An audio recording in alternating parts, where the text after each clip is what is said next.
നമ്മുടെ രാജ്യത്തിന് ആപത്തുണ്ടാക്കുന്ന, രാജ്യത്തിന് നാശം വിതക്കുന്ന, ഭാവി തലമുറക്ക് തെറ്റായ വിവരങ്ങൾ കൈമാറുന്ന പുതിയ വിദ്യാഭ്യാസ നയം അംഗീകരിക്കാനാവില്ല.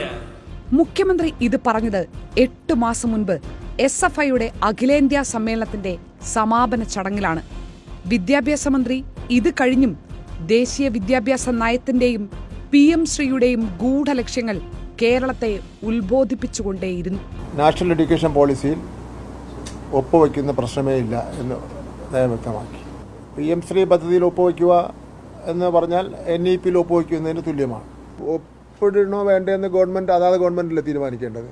ഇന്ന കാര്യം നിങ്ങൾ ചെയ്യണമെന്ന് മാൻഡേറ്റ് തരാനുള്ള അധികാരം കേന്ദ്ര ഗവൺമെൻറ്റിലില്ലല്ലോ.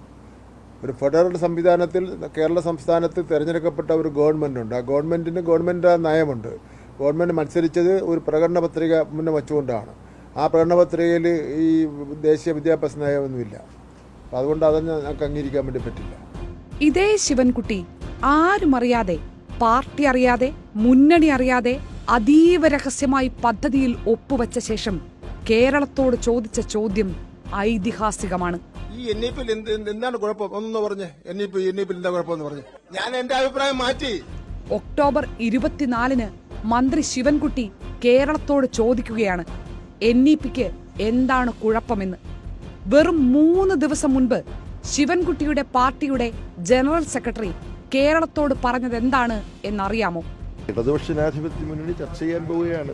ചർച്ച ചെയ്ത് ഉചിതമായ തീരുമാനമെടുക്കാൻ ഇടതുപക്ഷ ജനാധിപത്യ മുന്നണിക്കും കേരളത്തിലെ ഇടതുപക്ഷ ജനാധിപത്യ മുന്നണി ഗവൺമെന്റിനും കഴിയും. കേന്ദ്ര ഗവൺമെന്റ് മുന്നോട്ട് വെക്കുന്ന ഈ NEP അത് കേരളം അംഗീകരിക്കുന്ന പ്രശ്നമേ ഇല്ല. ഇടതുപക്ഷ ജനാധിപത്യ മുന്നണി എന്നെ തള്ളിക്കളയുകയാണ്.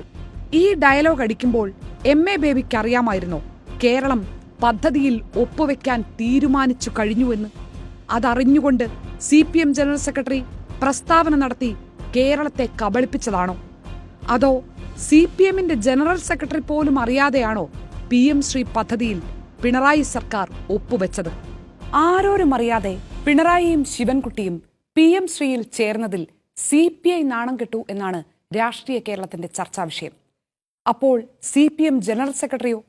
CPM ജനറൽ സെക്രട്ടറിക്ക് നാണമില്ലേ? പാർട്ടി ജനറൽ സെക്രട്ടറി ദേശീയ വിദ്യാഭ്യാസ നയം ഒരു കാരണവശാലും നടപ്പാക്കില്ല എന്ന് പ്രഖ്യാപിച്ചുകൊണ്ടിരിക്കുമ്പോൾ അതിലൊപ്പിടാനുള്ള MOU തയ്യാറാക്കി കഴിഞ്ഞിരുന്നു പിണറായി സർക്കാർ.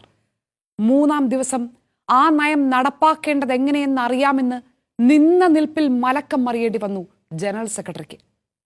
നാണമുണ്ടോ സഖാവെ ഒരു നിലപാടെടുക്കാൻ എന്ന് CPIയോടാണോ, CPM ജനറൽ സെക്രട്ടറിയോടാണോ, കേരളത്തിന്റെ മുഖ്യമന്ത്രിയോടാണോ കേരളം ചോദിക്കേണ്ടത്? കേരളത്തെ രാഷ്ട്രീയമായി വഞ്ചിച്ച ഈ നടപടിക്ക് കളമൊരുക്കിയത് ആരാണ്? എന്തിനാണ്? ശരിക്കും ഈ അന്തർധാരയുടെ യഥാർത്ഥ ലക്ഷ്യം എന്താണ്?